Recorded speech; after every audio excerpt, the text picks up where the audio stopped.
Students, जो आज का वीडियो है it is based on force on dielectric slab. जब हम डाइलेक्ट्रिक कैपेसिटर के अंदर डालते हैं तो उस पर फोर्स कैसे कैलकुलेट करते हैं। और आप अगर जनरली बुक्स वगैरह में देखोगे, मोस्ट ऑफ द टीचर्स भी ऐसे बता देते हैं कि सिंपली पोटेंशियल एनर्जी लिखो, उसको D you by D x कर दो तो फोर्स की वैल्यू आ जाएगी। हालांकि वहाँ से आंसर सही आ जाता है, लेकिन कंसेप्चुअली देखा जाए तो उसमें थोड़ी सी गलती है। वो कंसेप्चुअल मिस्टेक क्या है और एग्जैक्ट तरीका क्या है वो मैंने वीडियो में एक्सप्लेन करने की कोशिश की है। एंड अगर उस पर कोई थ्योरेटिकल क्वेश्चन आता है कि जब हम फोर्स कैलकुलेट कर रहे हैं तो क्या क्या किया गया है, तो उस टाइम पर फिर D you by D x से केवल काम नहीं चलेगा। आप अगर वो लिख देंगे तो फिर आपका क्वेश्चन वहाँ पर गलत हो जाएगा। तो जब बैटरी कनेक्टेड होती है तब, क्योंकि वहाँ वर्क करने वाला बैटरी भी है और जो एक्सटर्नल एजेंट उसको पुश कर रहा है डाइलेक्ट्रिक को कैपेसिटर के अंदर वो भी है, तो उन दोनों का मिलाकर कैसे उस पर हम वर्क एनर्जी थ्योरम लगाते हैं, कैसे वर्क की वैल्यू सॉल्व करते हैं, और वो कैसे D you by D x से ही आंसर आ जाता है, रॉन्ग मेथड से भी सही आंसर, वो सब मैंने इस वीडियो में एक्सप्लेन किया है। आप इस वीडियो को देखिए और हो सके तो चैनल को सब्सक्राइब और लाइक कीजिएगा, अपने फ्रेंड्स के साथ भी शेयर कीजिएगा।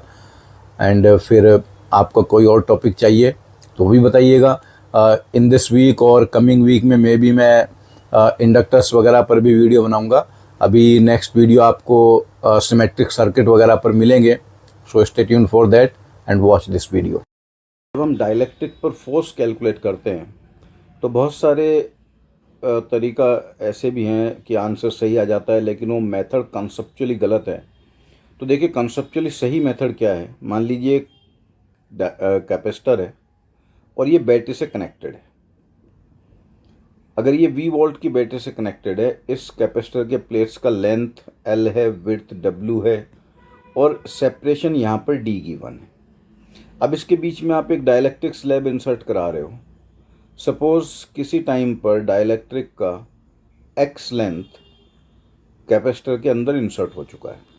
अब जैसे जैसे आप इस डाइलेक्ट्रिक को आगे ले जाओगे तो यहाँ से और एक्स्ट्रा चार्ज आता जाएगा, क्योंकि कैपेसिटर का कैपेसिटेंस बढ़ रहा है। तो यहाँ पर ये बैटरी भी वर्क कर रही है और जो ये एक्सटर्नल एजेंट फोर्स लगा रहा है उसके कारण भी वर्क हो रहा है। और ये डाइलेक्ट्रिक को स्लोली इंसर्ट करा रहे हैं हम, तो स्लोली इंसर्ट कराने में जो भी टोटल वर्क डन है वो चेंज इन पोटेंशियल एनर्जी के बराबर आएगा। काइनेटिक एनर्जी में यहाँ कोई चेंज नहीं है।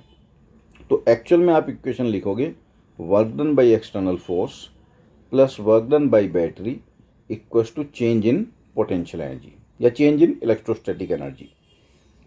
अब बैटरी का वर्क कैसे सॉल्व करेंगे। अगर ये और dx डिस्टेंस आगे गया तो बैटरी से एक्स्ट्रा कितना चार्ज फ्लो हुआ, dq।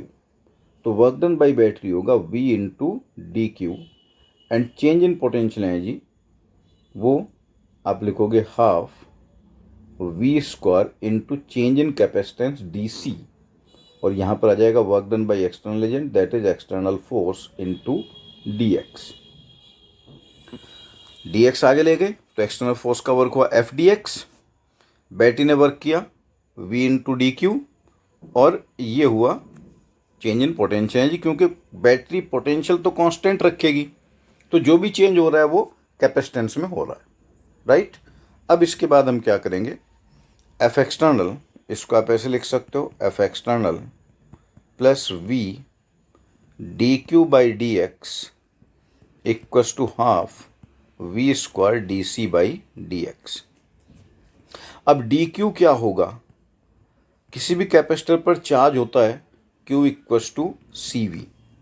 पोटेंशियल तो यहाँ कांस्टेंट है, कैपेसिटेंस में चेंज हुआ इसलिए एक्स्ट्रा चार्ज आया, तो आप डी क्यू लिखोगे V into change in capacitance D C. ये वैल्यू अगर आप यहाँ पुट कर दो नीचे इक्वेशन में तो आपको मिलेगा एफ एक्सटर्नल प्लस, जब डी क्यू की वैल्यू रखोगे V डी सी, यह आ जाएगा V square D C by D X equals to half V square D C by D X, right.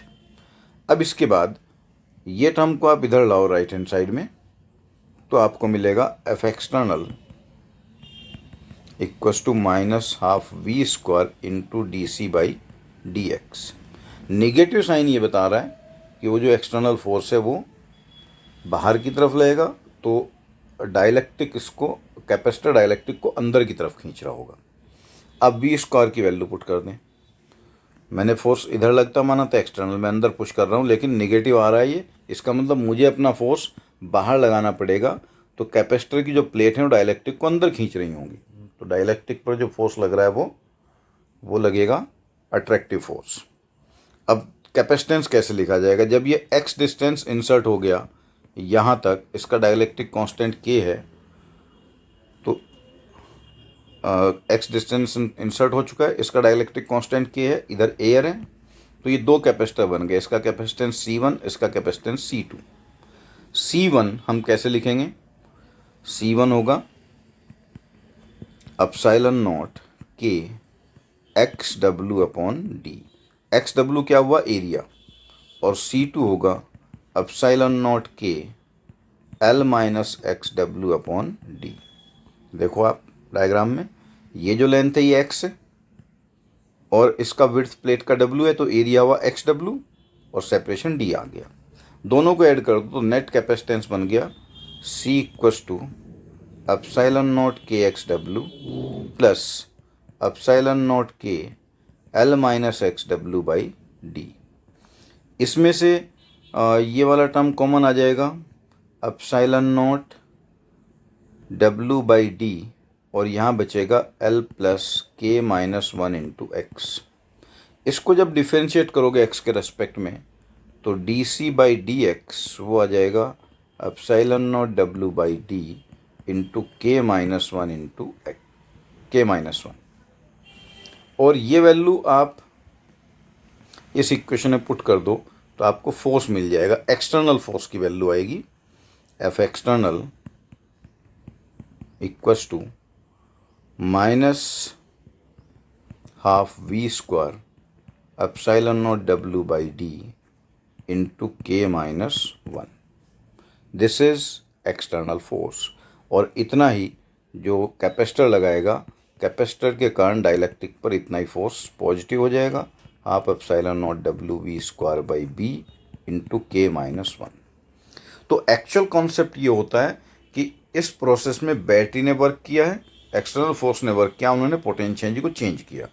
Wrong concept कई बार बहुत सारी बुक्स में लिखा होता है कि आपको फोर्स कैलकुलेट करना है तो फोर्स को लिख दो negative of D you by D x, और पोटेंशियल जो होता है हाफ सी वी स्क्वायर, तो ये बन गया half V square into D C by D x.